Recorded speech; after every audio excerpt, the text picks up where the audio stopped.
Good evening, everybody, and welcome to the regular council meeting for the town of Comox for Wednesday, May 15th, 2024.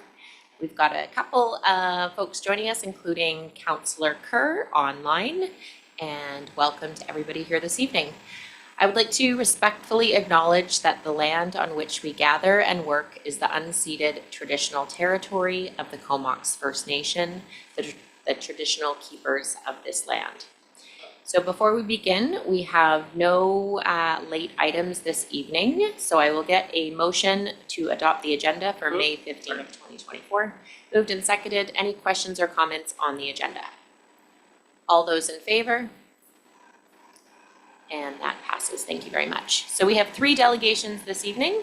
I'll just remind the delegation you have approximately 10 minutes and it's to provide us information, and we will ask any questions that we may have from council after the presentation. You're welcome to either stand at the podium or sit in the chair.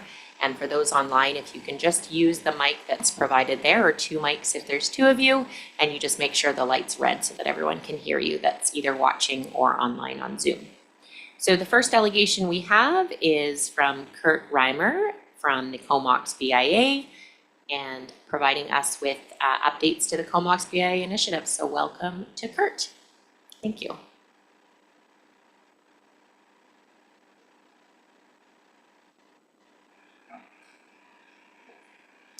So Mayor Minions and councillors and town staff, fellow citizens, we'd just like to thank you for providing us the opportunity to update you on the BIA initiatives and activities. And Lara has brought a little treat from one of our great local businesses that you might have seen there, from OMG Macarons, and it's called OMG for a reason.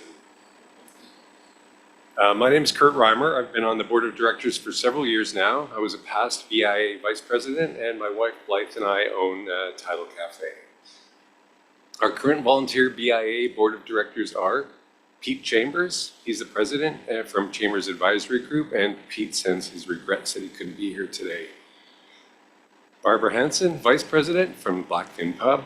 Bill Coltart, treasurer from Big Animal Encounters. Sharon Neville, who's the secretary from Comox Valley Marina, and Sharon's here today. Stuart Robinson, a director from Compass Adventures. Cleo Tetro, a director from Panacea Massage and Wellness. And Cleon Rowell, a director from Scotiabank Comox. Also, Lara Greasley, our executive director. Lara is here, and we couldn't do any of the work the BIA does without Lara's tireless work and support. I'd like to start by stressing the importance of communications between the council and the BIA. The board views active communication between the town and the BIA to be of paramount importance, and we are quite happy with the current level of communication. Primarily, we appreciate having Councillor Blacklock as our important liaison to council. We're very grateful to have your insights as well as a direct line to council. Board President Pete Chambers has coffee meetings with the mayor and calls with council as items arise. Members of the board were pleased to be asked to an annual lunch with the mayor and Councillor Blacklock earlier this spring. Council members attend our AGMs, business development sessions and mixers, and our community events. We distribute regular BIA emails to council, and our part-time executive director, Lara, and the town staff liaise on an ongoing basis on a range of items. We also send letters to council on a range of items. So there's a lot of avenues of communication, and we appreciate those being open. It was suggested also that the BIA start attending council meetings on a quarterly basis to regularly provide updates to you.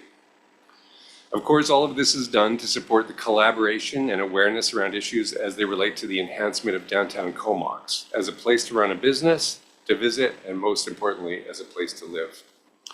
So I'd like to share just a few highlights of recent initiatives and priorities that the BIA has been working on. Number 1, the new Town of Comox Economic Development Strategy and the Downtown Enhancement Action Plan. The creation of a downtown master plan was identified as an important big move for our BIA's 5-year strategic plan that we released and presented to council in the spring of 2023. We're so pleased that the town of Comox was able to secure funding to proceed with the creation of a new economic development strategy and downtown enhancement action plan, and we include the BIA as a key partner.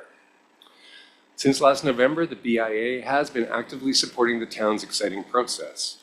We've managed all the registration for the various engagement sessions. We've distributed invitations and participated in the events, including having a board meeting with the consulting team and having them present at our November AGM. We also hosted 3 specific industry sessions, which enabled direct feedback, input, and the development of tactics for the consulting team preparing the plans. It was great to have some members of council and staff attend these sessions. The deep dive into the marina, the importance of air gateways, and challenges and opportunities for the food and beverage industry. The board is eagerly awaiting the completion of the ECDEV strategy and the Downtown Enhancement Action Plan, and we look forward to understanding the framework to prioritize, fund, and execute the plan with the town and other key parties. After such extensive input and engagement, the BIA believes it's incredibly important to harness all this great momentum and find easy wins inspired by the plans that we can collectively achieve as soon as possible. Chris from the consulting firm stated that often it just takes one project to start the whole process. Number 2, Tourism Commission.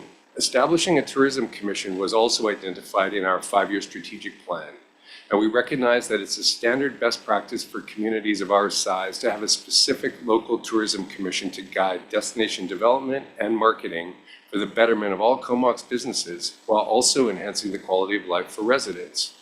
We anticipate tourism and destination development will play heavily in the new Economic Development and Downtown Action Plan. Thank you for receiving our letter in February requesting a tourism commission be established. We understand the council decision to wait until the ECDEV strategy is in place to determine the next steps, but we hope to see this commission being established this year and then to have funding considered for 2025 and onward. We're also aware of the 10-year regional tourism strategic plan for all of the Comox Valley that's being prepared. 4VI, the company doing that, is attending our June board meeting to discuss it, and we'll listen to their proposal. Number 3, infill and development. Another big move of the BIA is identifying the importance of infill and development as a way to enhance the economic well-being of the businesses in downtown Comox, and also, of course, providing better services, shops, restaurants, etc. for our citizens. We have communicated our concerns and thoughts around the delays and challenges that have occurred through the development review processes over numerous years for projects, including most recently the Comox Mall redevelopment. We were heartened to learn of new funding the town's receiving to modernize their development review processes and see the mall project as an example of a win-win-win for the town, downtown businesses, as well as those looking for housing. The project means more residents can spend their time and money downtown, and there will be new housing options as well as the creation of new commercial space. On that, we wanted to alert you, and you probably heard this as well, the challenges occurring in downtown Courtenay are sadly driving businesses to seek to move to downtown Comox. Both the BIA and the Comox Center Mall, as an example, are fielding regular requests, and there's little to no space available in the downtown area for consideration. So very important at a time we're seeking new businesses, they want to come here and we don't have enough space. Retail attraction was identified as another big move in our strategic plan, and without doing anything, we have numerous businesses who wish to relocate to downtown Comox. There isn't space to put them, as I just said. The mall project is sitting on our doorstep to provide some options in this regard. We also need to consider other tactics, including changing bylaws that encourage shops and restaurants to be on our main street, and for professional businesses to be either on the second floor or one street over. All steps that enable a more vibrant and resilient downtown. The official community plan renewal will be a great place to explore these things, as I understand. And number 4, the last of the big points that I wanted to talk about, industrial lands and increasing commercial industrial taxation. We recognize the sheer volume of requests for funding that council receives, while juggling maintaining service levels for residents and businesses. We're also aware of the increases that have been made to the commercial tax levels, which are very difficult on Comox businesses that are already shouldering unprecedented labor and goods cost increases. To address this, the BIA sees the need for proactive, focused development of Comox's industrial lands as a significant and vital opportunity for the town to access new tax resources, thereby lessen the burden of commercial tax increases. As we noted in our letter to council in February, we implore the town to prioritize activating your industrial lands as a top item due to the far-reaching financial benefits that would come from opening up that new revenue source. And just lastly, some other BIA activities that we've been working on. Summerfest, that's June 22nd, Saturday. Coordination is well underway. There are 65 vendors and a growing wait list, the most vendors in its history. A thank you to council for collaborating on this community building event and approving the road closure. The new spring BIA AGM will be a week from today at the Comox Mall at 5:30, and we encourage all of you to attend, or any of you that can. Many of you attended our large AGM last November. The BIA wanted to realign when we held the AGM to be closer to the year in which the activities occurred.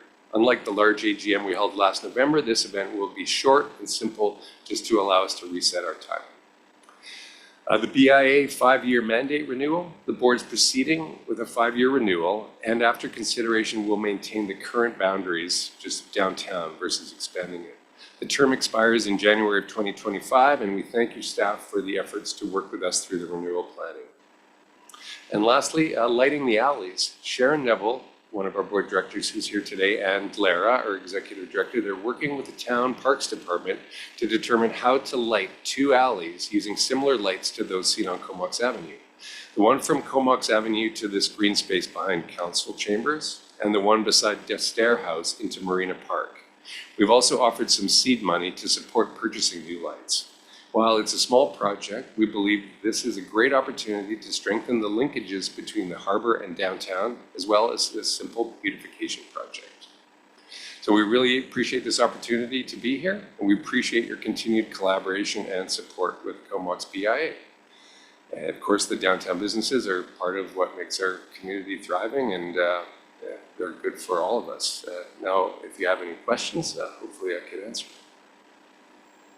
Thank you very much, Kurt, and thank you for having the top brunch place in the Comox Valley. Oh, I know thank you. many people love going there. Oh, So, thanks. and just a note, I think there's a lot of synergies between what our council is looking to do and what the BIA continues to advocate for. It's generally, we're on the same page about a lot of things. It's just how to get there and how to fund it, resource it. So I'm pleased that our communications continue to be open and we're having 2-way communication. So thank you on that. So questions for Kurt, if any, around the table from council? Well, I had a bunch of questions, Councillor but I think you Grant. answered them all, so I can't bring you anything new, so thank you for that. Because that's, we have Councillor Blacklock. He's your name. One thing our council has heard from, we've heard from both the citizens on patrol, and we had a separate meeting with the BIA and the RCMP, just around just general incidents of vandalism or nuisance, both here at the Marina Park and up at the Comox Mall. Have you heard lately in the last sort of 6 weeks if there's been any sort of reduction or decrease in those kind of complaints from our members, the BIA members? I haven't heard specifically. We're just kind of daytime business, so we don't see a lot of what might happen at night, but just a second.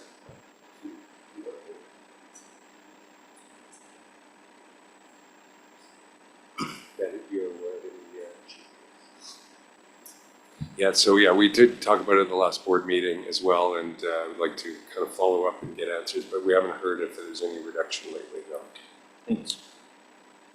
I have noticed a bit more of a police presence, just like sitting in the coffee shop at the mill and they're responding in that way. I haven't heard of crime is up. Councillor Haslett. Thank you. Is there anything that the BIA would like to see from the town or from council that would be sort of low-hanging fruit that would help kind of align any of your ideas or your goals to kind of help get the ball rolling quicker? Well, one of the main ones is just in improving the development process and permit process for new businesses to come in and projects like that. Like we were talking about, like I mentioned, the infill, there's a lot of empty lots, and compared to other really vibrant downtowns that are full of those kinds of great shops and restaurants, it seems like maybe there's opportunity there. But I think just the fact that you're going through with the economic development strategy and the downtown enhancement action plan, that's kind of aligning with our big moves and what we want. So I can't think of anything else outside of that right now. But we'll definitely, with our constant communications, be sure to bring up anything that we think will help. Yeah. Thank you. And we do have the advocacy letters for the Tourism Commission and the densification, kind of working together on business retention. So thank you very much for Right. that. Thank you. And thank you for your presentation. So their next delegation is from the Comox Valley Regional District for the renewal of the solid waste management plan. I believe we have Sarah and Vivian and Mark are here for support in the audience, but we'll have Sarah come up for the presentation. Thank you.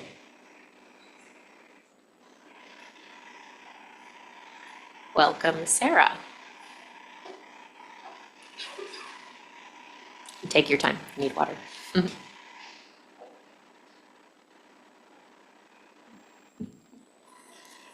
Thank you very much, Mayor Minions and councillors, for having us today. And, they're just pulling up the presentation. Appreciate that.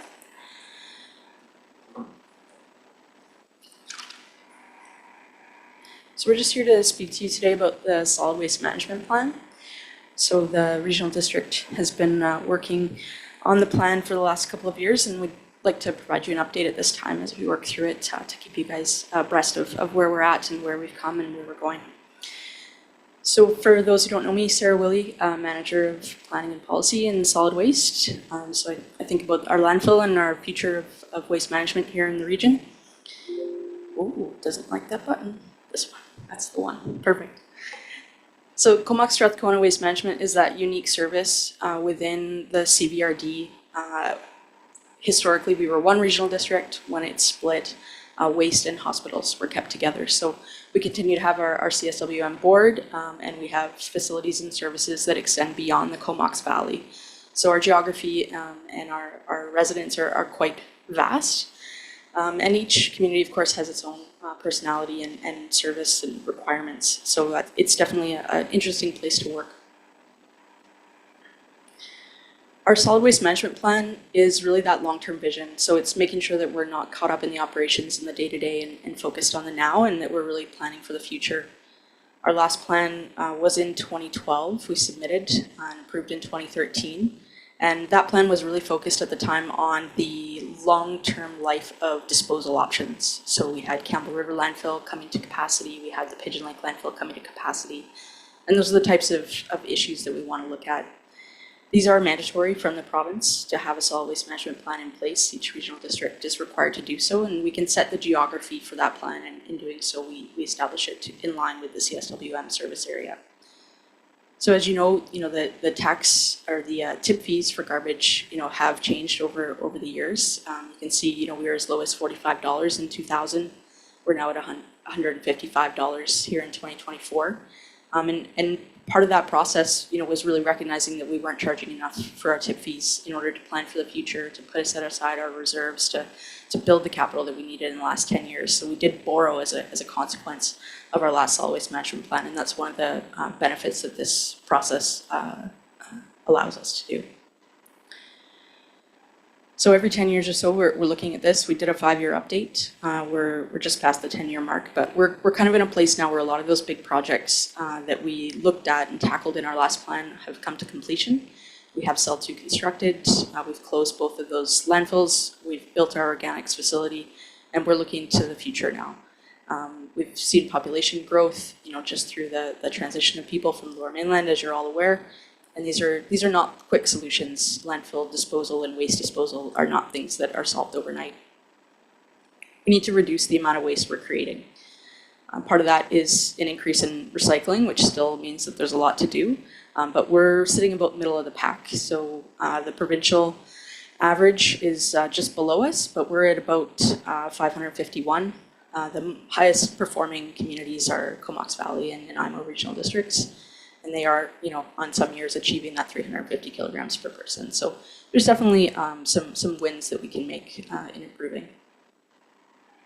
This one is a test of your eyeballs, but really just to go jog down memory lane, and remember when we look at these plans, it really feels like they're incremental and they're baby steps. For someone, like myself in the 40s, it feels like we've always recycled, but that hasn't always been the case. And I think we're seeing, that generational shift over time with what people feel is sort of should be baseline, and what people feel has always happened is shifting. Food waste being a good example. Kids of today just assume that, food waste should always go into a compost, and I think that's how we want to see it. So just a high-level sphere of influence. We know that there's a lot of work that that your staff do to support the work that we do. We really value the work that Craig does for the community, and he's been a great participant on our advisory committee, providing pragmatic feedback and really being a part of that process. So the focus area for us is really around residual waste management and diversion and hitting those provincial targets. Also, we do provide services in electoral areas, and we do offer those recycling depots and landfill disposal across the region. And advocacy is a big part, as well as education. So we're about halfway through. We finished step 1 and step 2. So we initiated the process, we set the plan direction. So we really wanted to introduce this to the community, and we started that back in 2022. We had 50 applicants for our advisory committee, which was wonderful. We were able to select 15 members of the public from across our service area to participate with a broad level of personal experience and professional experience. And then we also have our technical committee members, such as staff from the town of Comox and elected officials. The 2 co-chairs of the CSWM board are participating. We're now into the meat of it. We're evaluating options. So that's why we're here today. So as I mentioned, we've got our committee. We've met with them, I think 10 times now. So they've really put the effort in each meeting. 3 to 4 hours of really digging into an issue. And we did a survey of the community as well, about 1,100 respondents, asking them, what they were looking for, what their experience was with current services, and what they'd want to see improved. Timing, of course, is everything when you ask a survey. So at this particular time, the Comox Return It Depot had closed, and people within your community, of course, were feeling the effects of that. So in terms of level of satisfaction with your local recycling drop-off facility, at the time that we did that survey, about 100 participants from the town of Comox, expressed that participated, and you can see that about 30% were satisfied or very satisfied, and a lot were frustrated. I think that's simmered down a little bit, and people have adapted, but certainly that continues. Our plan direction was the next part, step 2. So we set goals and guiding principles. There's more than what can fit on this slide, but you can see, I think, that a lot of this aligns with the town of Comox and their priorities as well. We do want to reduce the greenhouse gas emissions. We understand that landfills are a significant generator. We're also looking to promote circular economy and, to establish equity between the private sector and the public sector, and make sure that they can be involved wherever possible. We engaged both in person, online. We held a landfill open house last summer. We're going to be holding another one in September. We invite you to come out. It's a great opportunity for a family to experience landfill together on a bus tour, and virtual events as well. We did attend nautical days last year to get feedback from community members. We had almost 600 personal interactions over the 3 days. Asking them to give us feedback on the goals and guiding principles, and then just to address as well issues that they may see within their community. So recycling facilities, education, of course, lots of changes to the curbside service at that time, so lots of people wanting to talk about that. Organics collection for stratas came up, people looking for solutions for glass, that sort of thing. And of course, this is in your agenda package, so if I'm blasting through, keep it in my 10 minutes, right? In order to generate some strategies, this is where we're at now. So we're meeting with stakeholder groups. We'll be offering presentations to folks like the BIA in each of the communities. We're coming to speak with all of the councils and local government groups. We're continuing to work with our First Nations partners and offering them, presentations, meetings, as well as operational support is really where they're most interested. And then we're meeting with sectors such as construction and demolition, looking at our rural areas and continuing to build information and options and strategies that we'll bring forward to our advisory group first, and then subsequently to our board. And then that'll form, that list of suggested strategies, and that's really where the rubber hits the road and the costs come down. So we're looking to see what's affordable for our residents and for your residents, what the service can support, and really where our priorities are going to be for the next 10 years. I'd say the biggest overlap and sort of, areas that we're looking at that impact the town of Comox and your residents and businesses are, the areas of growth are multifamily. Construction demolition continues to be a significant source of waste for us, and really the area after organics, now that we've implemented the expanded single-family home collection, the area where we can really grow and achieve the greatest diversion. Our partners to the south have really benefited from some private partnerships there, and asking the private sector to step up to support the diversion in that sector.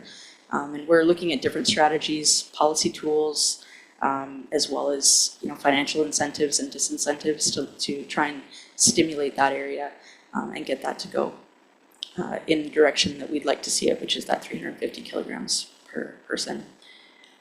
Business waste as well. We've definitely heard from IC&I sector, which is the commercial sector, institutional sector, schools, that they're looking to get access to that organics program, and we are looking to do that, but of course we want to be pragmatic and make sure that it's in a way that can control contamination and make sure that the product that we're creating is still sellable and able to be received positively by the public. And we have been working with the technical staff on some of the approaches for multifamily in terms of, for new family, making sure that the sizes for supporting recycling and organics are there within the footprint. It certainly it's not the sexiest part of the building. It's not a pool. It doesn't add as much value to a unit as other amenities do, but it is important for convenience, accessibility, that those areas are clean and tidy, and people feel safe to use them and that they're comparable to throwing things away. Same with that, construction demolition, the building and planning departments, we don't interact with them as much as we do the solid waste departments, but they play a big role in terms of looking at progressive measures to reducing the waste from that sector, in terms of demolition versus deconstruction, preserving some of that wood waste, keeping it out of the landfill, and reducing the greenhouse gases generated from that wood waste that's decomposing within the landfill. So that's where we are now. We'll be doing broad engagement in early 2025 with the community, and we look forward to bringing forward strategies at that time. We'd certainly welcome to come back and present those to council then. And then our plan is to have the draft plan put together and presented to the province for early 2026 after consultation with the community. Thank you very much. Thanks, Sarah. Questions from council? We have Councillor Swift and then Councillor Haslett. Thanks, Sarah. I sat on the solid waste management board some years ago, and at that time there were a few directors that were very keen on some alternate technologies, and it seemed it was new and perhaps experimental at that time, and I'm just wondering where that stands, or are we committed to the landfill options going forward and reducing and all those kinds of things? Thank you for the question. Since the last plan, where it was identified to investigate some of those advanced technologies, we have continued to do so, and we had a subcommittee for a number of years. One particular company called Sustain, we were given direction from the board to track them and their progress. In the 5 years that I've been with the regional district, they've still yet to move from sort of a soft launch into a full operational, full capacity. So they've continued to have operational challenges. We have a consultant that we are working with in partnership with the Regional District of Nanaimo and Cowichan Valley Regional District to follow up on their progress and to report back to us, on some of the performance metrics that they made statements of claim initially. So we do see that as still being in its infancy a bit, and we're closely following what other jurisdictions do and updating the board, when necessary. I think areas for advanced technology that we are continuing to sort of explore are around landfill gas collection.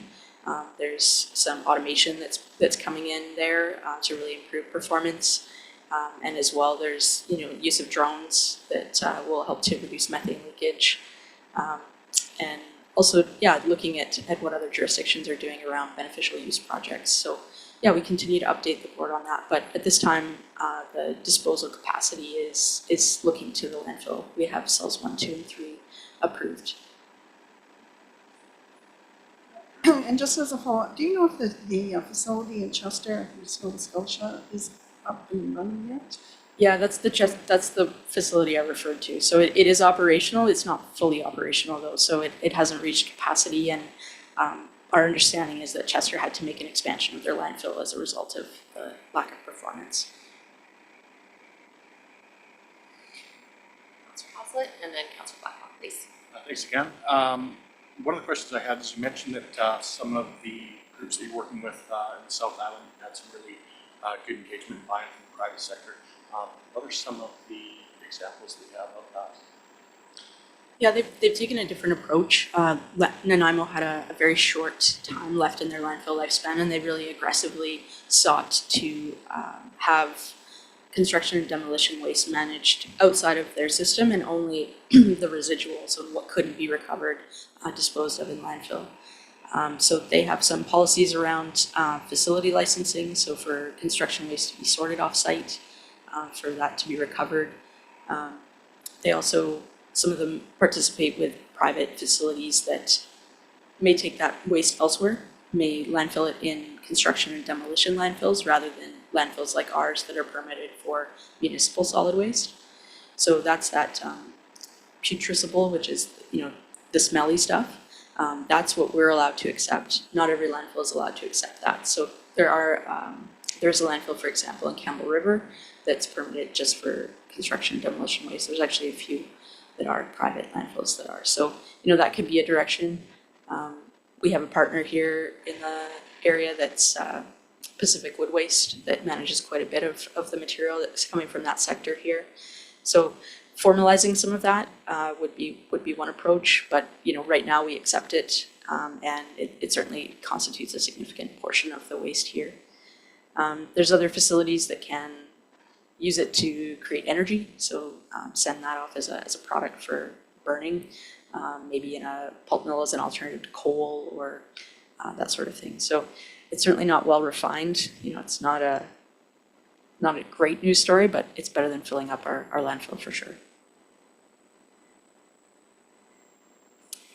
Just a question on, is there kind of cost forecasting, looking at some of the regulation items that have happened over the last 2 decades? Is it kind of expected that the cost of waste management and landfilling will kind of see these large lifts? Just wondering if there's any idea of 2030, 2040, if there's any information available that we can kind of expect to have to look to seek from our residents. Yeah, thanks for the question. I think the biggest sort of risk we see on the horizon right now is there are some pending federal regulations around landfill gas that are coming out. So we've consulted on those. I participated in the National Working Group for technical review. What we see in there is definitely some additional effort on our part and expenses.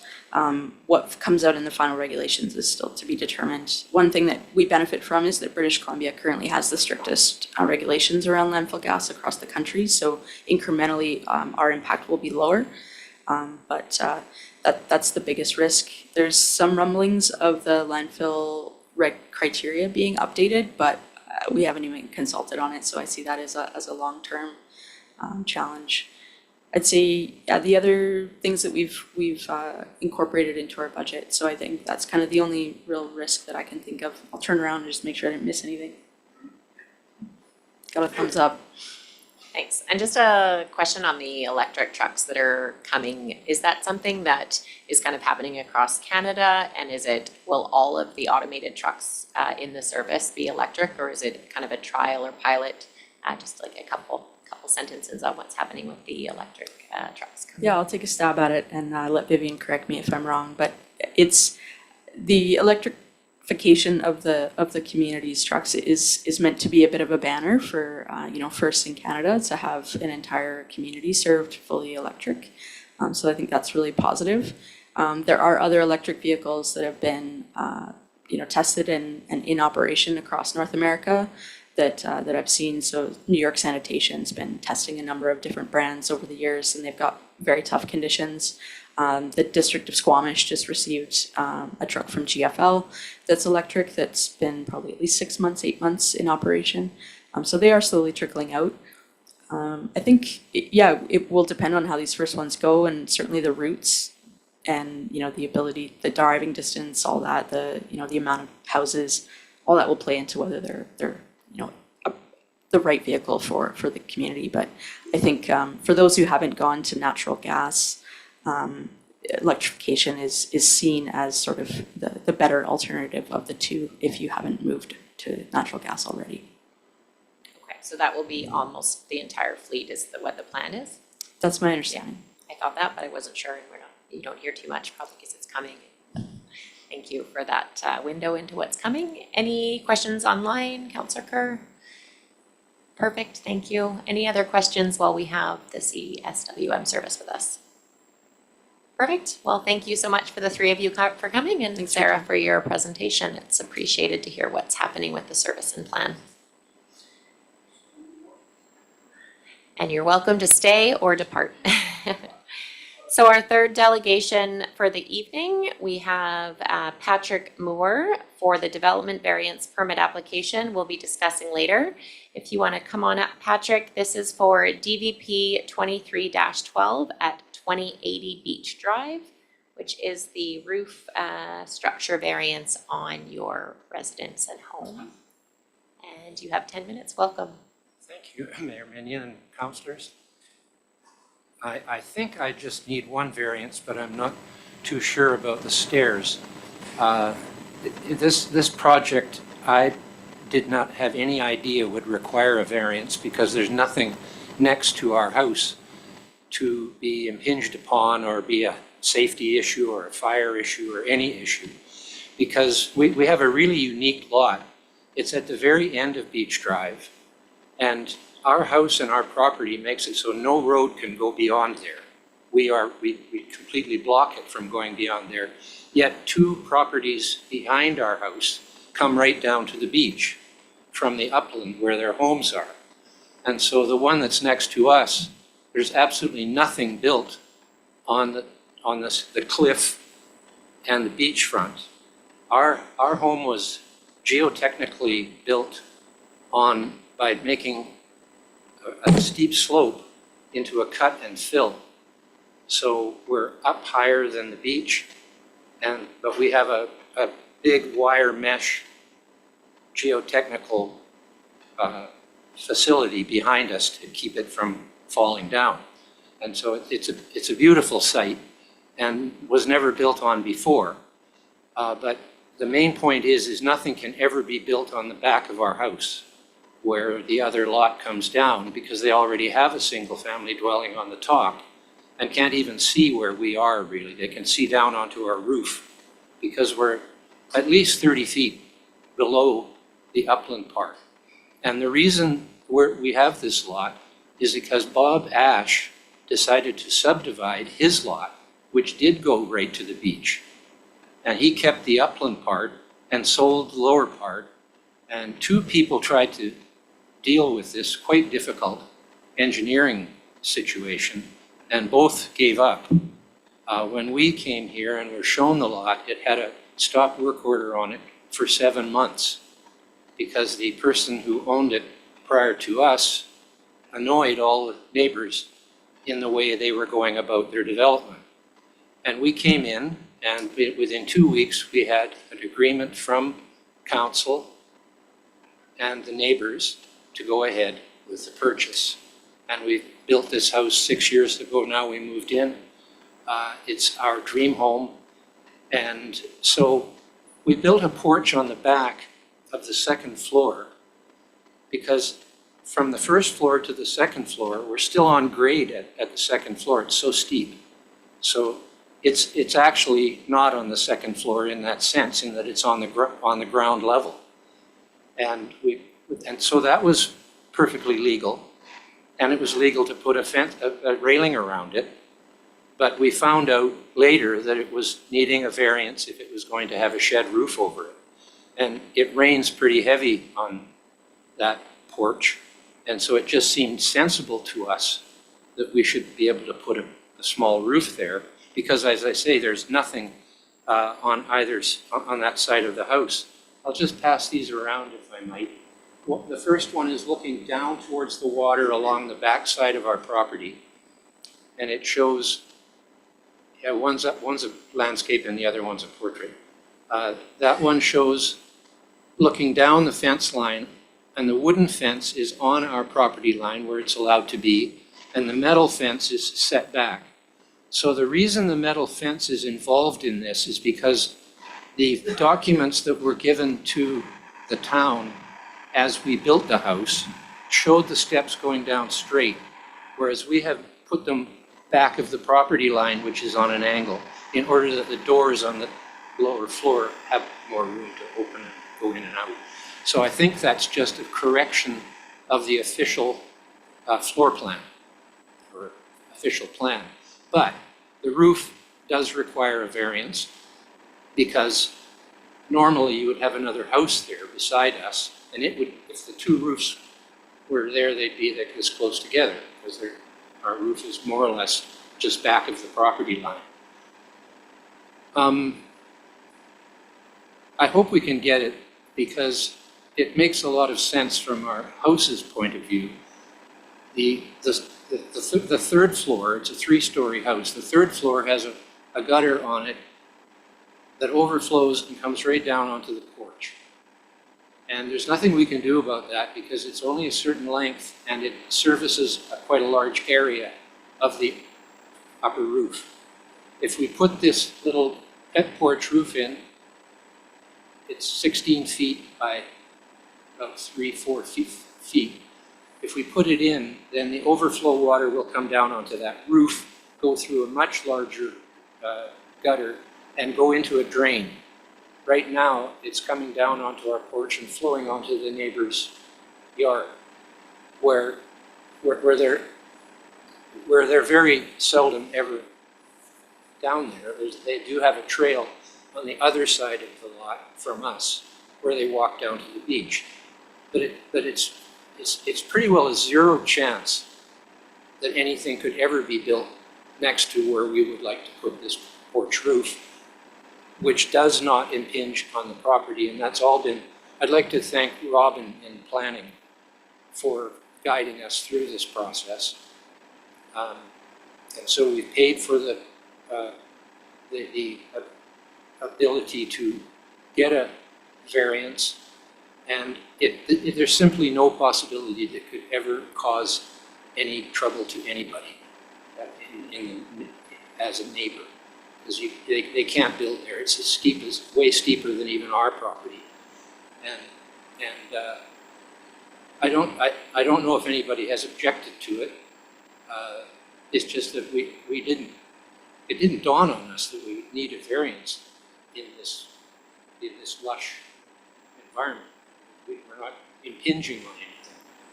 So I'd just like to thank you for listening to my explanation, and I hope we can do this, because it will make a big difference. It's basically our fire escape from the second floor, because we have an elevator from 1, 2, 3. And if the elevator broke down, that's the only way to get out of the second and third floors. The ground floor has, of course, a main door into, there's 4 doors into the ground floor. But you can't get from the ground floor up in the inside of the building. You have to go around and go up through these stairs, or more importantly, down through those stairs. Well, thank you very much. Hope we get a positive result. Thanks, Patrick. You have a beautiful home there. I was gonna say the elevator, it's a Yes, noticeable feature of the home. It's the third so- home I've designed in Beautiful. our 50 years together. Eileen is, my wife, is with me tonight. And we're just so happy with what we have managed to do there. It was just a fluke. We looked everywhere in Comox, because we were determined to move here from Vancouver 6-8 years ago. It's 8 years ago now. And the nice real estate agent, We're at our 10 minutes now, so just for process, Patrick, it is on the agenda later this evening. Staff have recommended that we pass the variance, which would allow the canopy and also deal with the other item from the past. I believe the stairs. So it's one development permit that we'll be discussing, and it is recommended by staff, and council will vote on it shortly this evening. So we have the information in one variance package to us. So I'll just ask if there's any questions for Patrick before we move on. So it looks like there's no questions, so thank you for coming and presenting that to us. And we'll Good news. well, we haven't voted on it yet, but and I will say all setbacks apply, so even if it, yeah. There's still lot lines and setbacks, but it is being recommended, so thank you for sharing. You're welcome to stay or to depart. Okay, so that's our 3 delegations for the evening. We are going to be looking to adopt meeting minutes from May 1st, 2024 from our regular council meeting, if I can get a motion for adoption. Moved and seconded. Any questions or comments on the May 1st meeting minutes? All those in favor? And that passes unanimously, thank you. I forgot the word opposed for a second there. Special council meeting minutes for May 8th, 2024 to be adopted. Moved and seconded. Any questions or comments on the special council meeting minutes from May 8th? All those in favor? Opposed? And that passes unanimously, thank you. There are no council committee meeting minutes to report this evening, so if we can get a motion for the consent agenda items 1 through 8 be moved and seconded, and all those in favor of receipt? Opposed? And that passes, so all items are received. Do any councillor members have items they would like to remove for discussion from 1 through 8?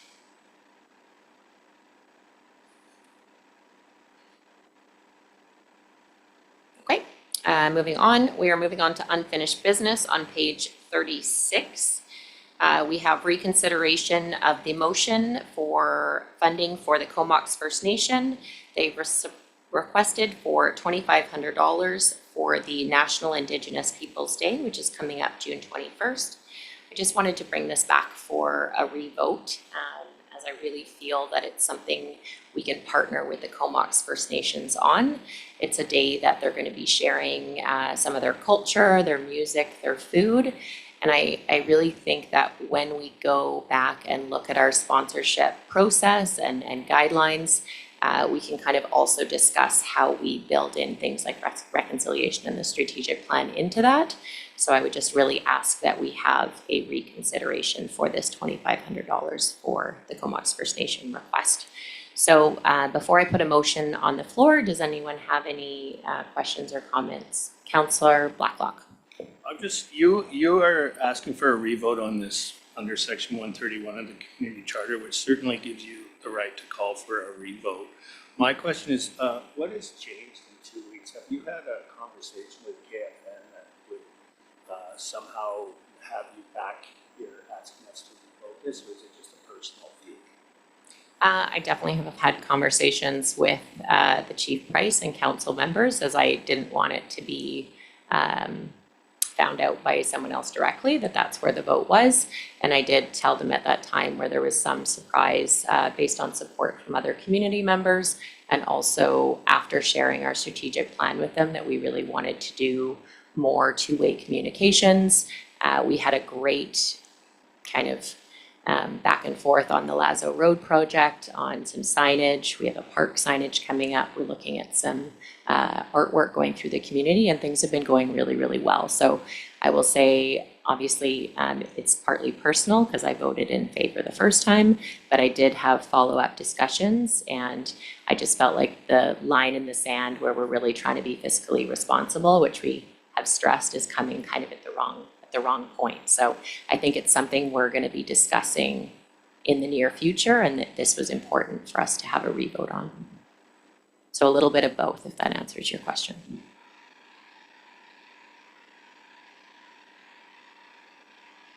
Councillor Swift.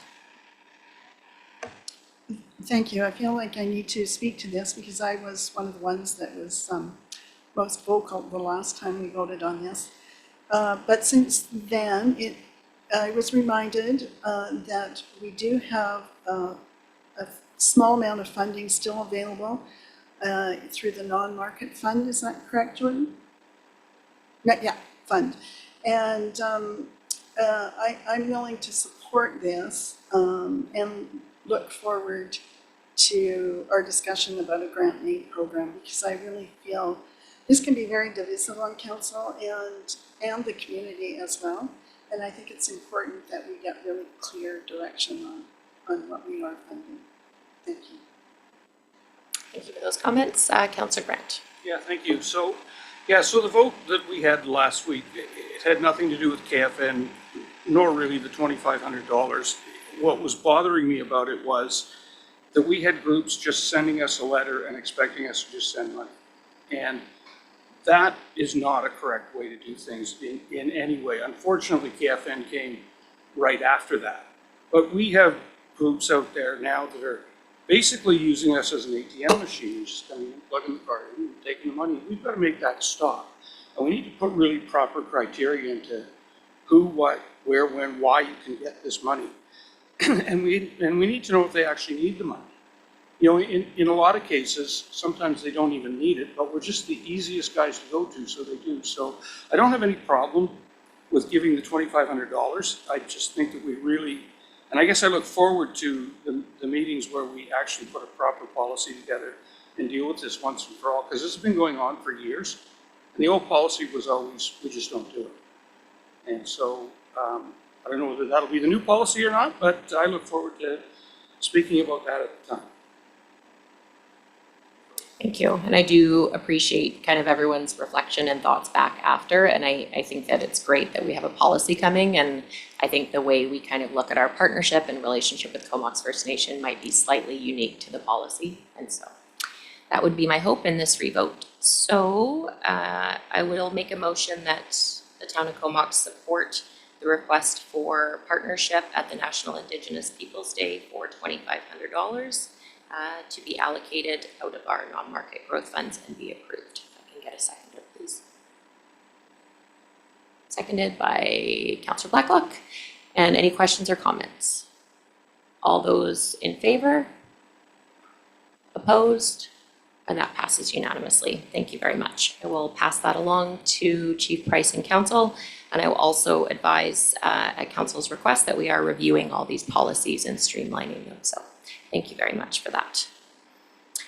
Unfinished business, we're moving on to the property zoning dispute, which was a delegation from our meeting on May 8th. This is the 0.82 acre parcel that was rezoned back in 2011 without the proponent's knowledge necessarily.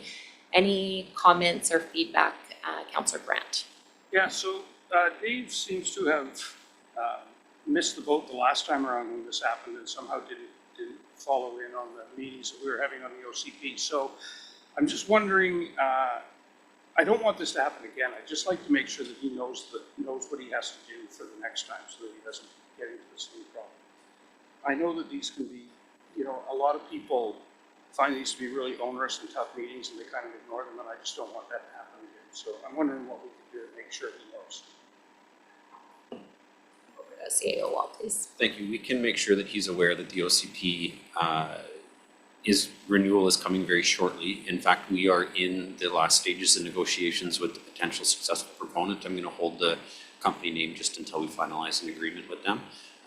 But we can let him know that it's coming and how he'll be able to find out about it. I hesitate to take on the responsibility of informing him of specific consultation sessions because we have numerous people who are approaching us and looking for rezonings at this time, and I'd be uncomfortable with saying that we're going to be reaching out to each of them personally. I would like to put the responsibility on the property owners to be watching and attending these consultation sessions that are going to be happening in the community, and they're going to be spread across the newspaper or social media, like the radio. We will do our very best, and we can always call in and check, or anyone can always call in and check the town hall at any time to see when they're going to be scheduled as well. Yeah, no, that's fine. I just want to make sure that he's been made aware of what his responsibility is to deal with this. Councillor Haslett. My question had to do around the messaging for the OCP and getting it out to the community and letting them know what everything entails with this process, the fact that there can be zone changes. We really want buy-in from the community on this. I want to make sure that, as we're starting to look, especially at our 20-year land supply, that the residents of the community are aware that this is really a good time to speak up. I know that our staff have been doing a really good job getting a lot of information out there, but a lot of the information that was mentioned with respect to rating on paper and that would be great. But I really want to make sure that it's clear to the community that, hey, at this time, this is when you really get the opportunity to come out and say what you want your community to look like in 20 years. So it's more just a statement. Yeah, I can just add on to that. We'll do our best through our communications channels. We're very fortunate to have a fantastic communications director in Corrine, who's been managing. I'll note we have had 850 respondents to our Parks and Trails master plan.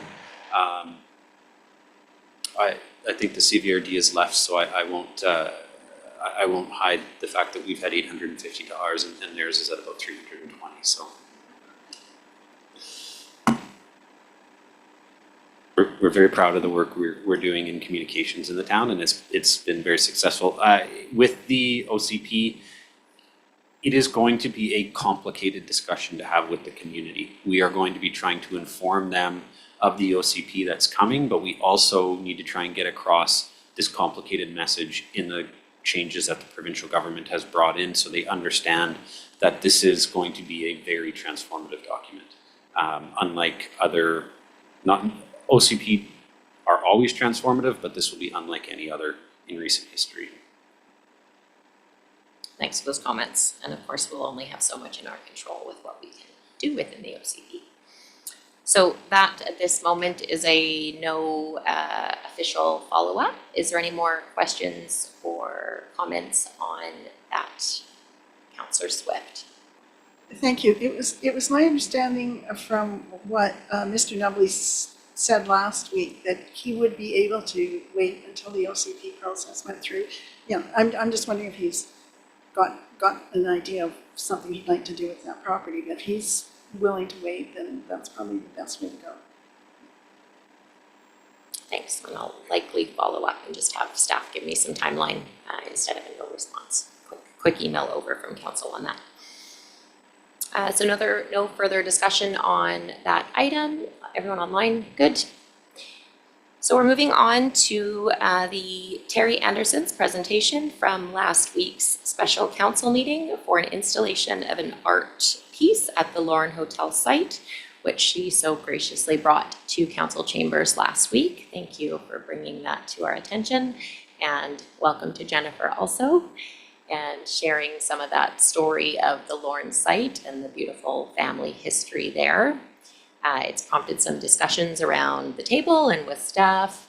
And one kind of concern that's come up is the suitability of the outdoor location for possibility of vandalism, weather, etc. So we've asked, or I'll look for some discussion around the table if there is any, but we would really like to see if there's any other suitable locations that could work for that beautiful piece of art.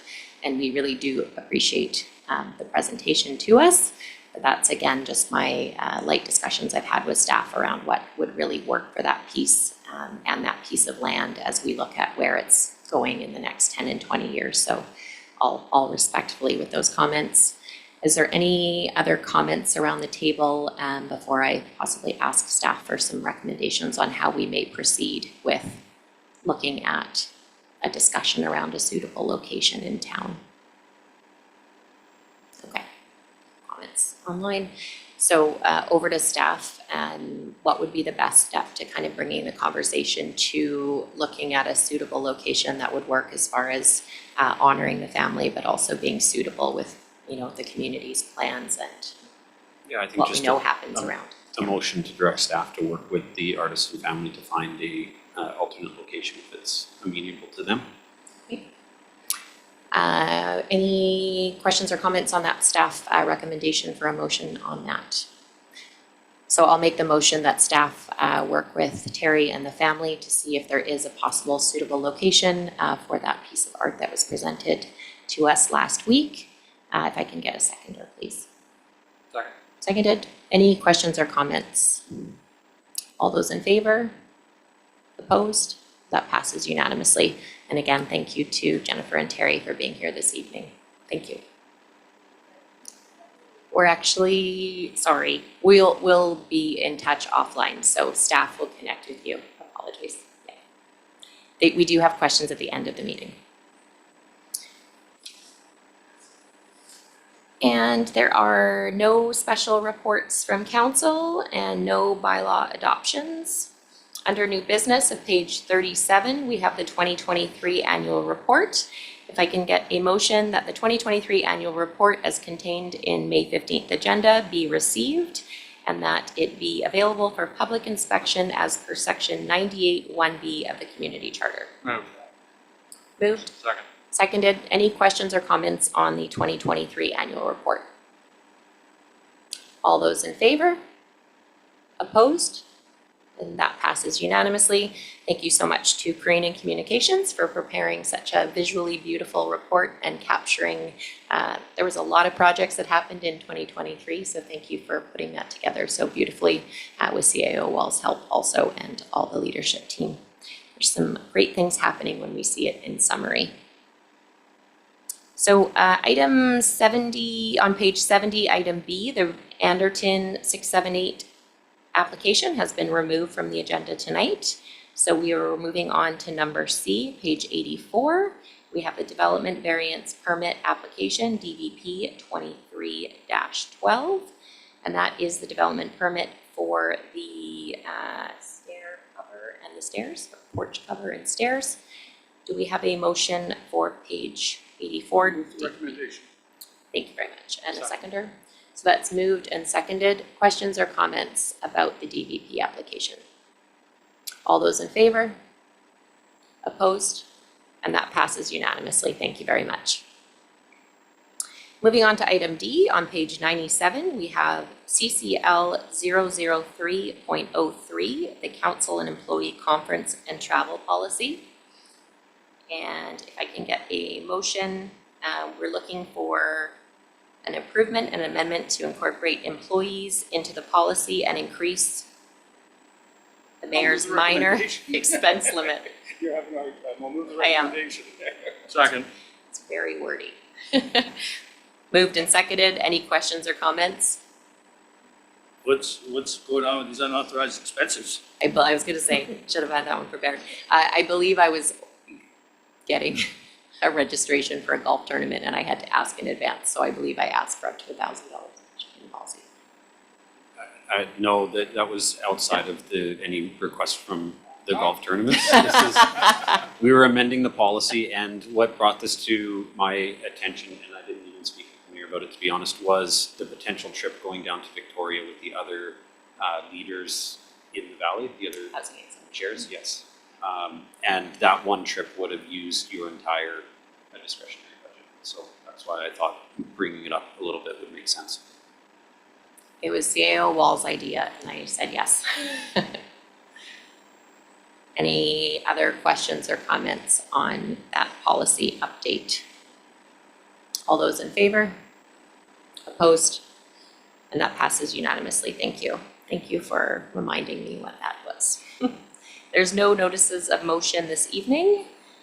And under correspondence, if we can receive the correspondence on page 107 for a proclamation and light up request and grant that request for Pollinator Week coming June 17th, 23rd. Move that. Moved, seconded. All those in favor? Opposed? And that passes unanimously. And per discussion around the council table, I have asked for the proclamation policy to come back to council for review, so we can just look at that more wholesomely, whether that's something we want to continue doing or not. On page 109, we have a letter from Lee Everson from the Cultural Society. Let's say Kumagwai? Kumagwai, thank you, Kumagwai. Cultural Society, and they are asking about refinishing totem poles in Comox. That if we can just get a motion to receive that letter Move receipt. and seconder. And for discussion, staff has sent this letter down to the Comox First Nation as they have a cultural committee and policy, just to find out what they would recommend or look at, as we are also looking at a couple of other art projects, and we want the elected chief and council to get back to us with their heritage commission. So Councillor Grant. do we have a schedule for when we refinish these, or do we just kind of wait until they start looking shabby and then fix them up? Like, I'm not sure how we did, if it's on a regular schedule. I'm not sure if Have we they've- got there yet or not? I don't know if we have any historical information on when they've been done. They have, from what we understand, there has been refurbishment of, I believe, the one at the roundabout in the past. But we don't have them on a regular schedule, and we don't have a regular process, so it is something that we're going to note moving forward. It's just another indication of our need to improve our asset management. So hopefully we'll hear back from KFN sometime in the near future about the proper way to move ahead with this, because I believe it involves a number of ceremonies to complete it. So once we get direction from them, we'll be able to put it into our budget for next year or the year after. Councillor Swift. Thank you. I'm really pleased that we're consulting with the KFN regarding this, because there was a totem pole that was gifted to the Philburg property some years ago. And at the town, the pole became unsafe. And so the Philburg group approached the council of the time, and it came to light that totem pole has a natural life and it should go back to the land. And so the wish was not to have it refurbished at that time. So you may or may not have noticed it, but it's in the creek bed on the Philburg property and going back to the earth. And it was a very interesting philosophy, and I was part of the process, and there was a big ceremony to remove it and take it down, and it was wonderful. So I'm really pleased that going forward you're seeking input, because I don't know what would happen with these other ones, and if it's appropriate to refurbish them at all. So I look forward to hearing what they have to say. Yeah, I know in the past that this has come up before, and there was some, I'm going way back so I can't remember, but there was some issue with ownership and who should be doing it, and they wanted to have a hand in helping us do it, and so I think it's good that we should just get this straightened out again and make sure we know what we're doing. Councillor Blacklock. I believe the city of Courtney went through this recently with the two poles that adorn the entrance to Lewis Park. So that might be, I'm sure there's lots of protocol already as these sorts of events. Just over to staff. Do I need a motion to say that we do send a response to Lee Everson, just advising, or that response will go out based on what we've said tonight? Okay, so just a response of what action has been taken to date, and that we appreciate the letter coming in notifying us. Thank you. So no further action on that, but I don't believe we voted, so we'll get a motion. All those in favor of receipt? And opposed? Or just one more time, all those in favor of receipt? Perfect. And opposed. Thank you, that passes. I missed a hand. There are no late items. Reports from council, we'll just go around the table. Anything attended that you feel like is good for education or information? I'll start with Councillor Grant because he's shaking no. Good. Great. We'll go to Councillor Blacklock. Two things from me. May 7th, I attended the BIA board meeting, and I would remind everyone on council, besides the air show this weekend, I'll save that for you, your worship. But June 11th is the Comox Valley Substance Use Strategy Phase 3 meeting lunch, and you as councillors are each invited to this community event where we will be discussing Phase 3 of that project and looking at next steps. Thank you. Thank you, Councillor Swift. Thank you. I attended the AGM for the Philburg Lodge Society, and Lauren Colburn from MRG, which is the festival producer, came and reported out on last year's festival. And there were over 15,000 people that came through the gate to the festival. and only 50% were locals. So it could be, it's quite a driver for the economy during that weekend. People from the Lower Mainland and beyond and the rest of the island made up the majority. But I just thought it was an interesting driver to note, because I think we tend to think it's local to the Philbert group, but I think the offshoots go well beyond those borders. Thank you for that update, Councillor Haslett, and then we'll go to Councillor Kerr online. Nothing to report. Okay, thank you. Online, we have Councillor Kerr. Thanks. Yes, so just a couple of things. First, I attended the groundbreaking ceremony along with Mayor Minions and Councillor Swift at the new sewer pump house location just across the Dyke Road. And this was a multi-million-dollar grant from the federal government. And really, it was in the name of climate resilience to move this piece of infrastructure, the pump house and the pipe away from the estuary.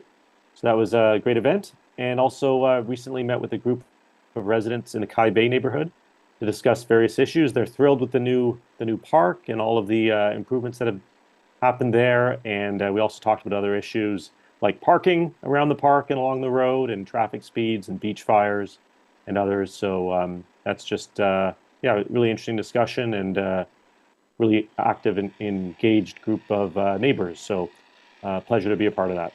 And that's it.